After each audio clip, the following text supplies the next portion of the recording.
À l'automne 2020, Élodie et Atef partent sur la route des mares autour de Toulouse.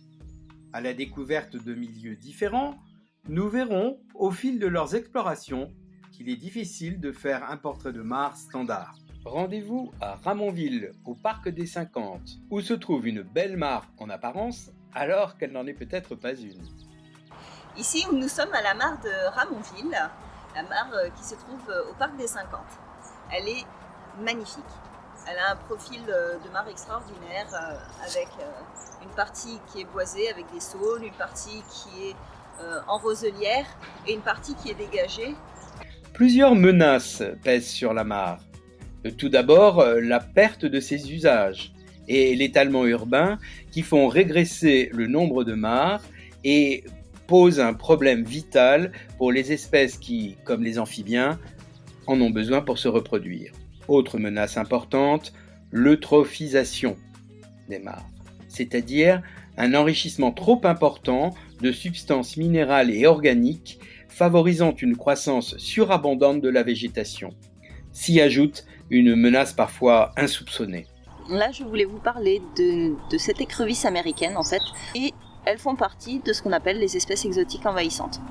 Ce sont des écrevisses qui ont été introduites pour la consommation et qui ont été relâchées dans nos cours d'eau et où elles vont faire énormément de ravages, notamment sur nos populations d'écrevisses autochtones qu'on appelle les écrevisses à pattes blanches, qui ont quasiment été décimées. Il reste quelques réservoirs en France dans des endroits bien isolés. Pourquoi ? Parce que déjà elle est un peu plus grosse, elle vit sur la même niche écologique, hein, donc elle a le même territoire, le même régime alimentaire, mais elle va se reproduire plus vite, elle est plus grosse, elle est plus vorace, et surtout, ce qu'elle a fait, c'est qu'elle a importé une maladie qu'on appelle la peste de l'écrevisse, et là, ça a fait des dégâts phénoménaux sur nos populations qui ont développé la maladie et qui en sont mortes. Donc cette écrevisse, elle est concernée par un arrêté ministériel de 1982, qui oblige à la destruction de l'espèce. Il est compliqué de distinguer une écrevisse américaine d'une écrevisse autochtone avant un certain stade de développement. En cas de doute, ne surtout pas l'éliminer et contacter la DREAL qui elle-même se mettra en contact avec une fédération de pêche locale ou une association agréée de protection de l'environnement. Donc je voulais vous parler aussi d'une autre espèce exotique envahissante qui a peuplé cette mare, c'est la tortue serpentine. Alors, on peut la confondre avec la tortue alligator, c'est une cousine. Ça reste une tortue qui est primitive et extrêmement agressive. Elle nous vient aussi d'Amérique. Elle se reproduit ici dans cette mare depuis plusieurs années. Comme elle est très très vorace, elle va se nourrir aussi bien des amphibiens que des oiseaux, que des petits mammifères. Elle a une alimentation extrêmement variée. Elle va créer un réel déséquilibre. On a une mare du coup qui est très pauvre en biodiversité à cause de toutes les espèces exotiques qui vont la peupler. La mare de Ramonville est un exemple parfait de mare de ce que j'appelle les mares connectées.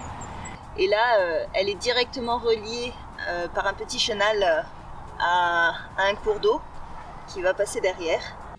La mare du parc des 50 présente l'avantage d'être connectée à son environnement et de permettre ainsi la circulation des espèces. Le problème de cette mare connectée, c'est que ce chenal offre également un passage pour les espèces exotiques envahissantes qui vont ainsi s'implanter dans toutes les zones humides reliées. En 2020, l'Union régionale des CPIE et des acteurs clés de la préservation de la biodiversité ont lancé un PRAM, c'est-à-dire un programme régional d'action en faveur des mares. Le PRAM de la région Occitanie œuvre à la préservation des mares du territoire. Il réunit les acteurs qui agissent déjà localement afin de mutualiser leurs connaissances et leurs compétences. Il accompagne celles et ceux qui souhaitent agir en faveur de ces milieux pour les aider à protéger, restaurer, gérer, créer et valoriser une mare. Vous êtes une collectivité, une structure ou un particulier qui veut agir pour la préservation des mares de votre territoire.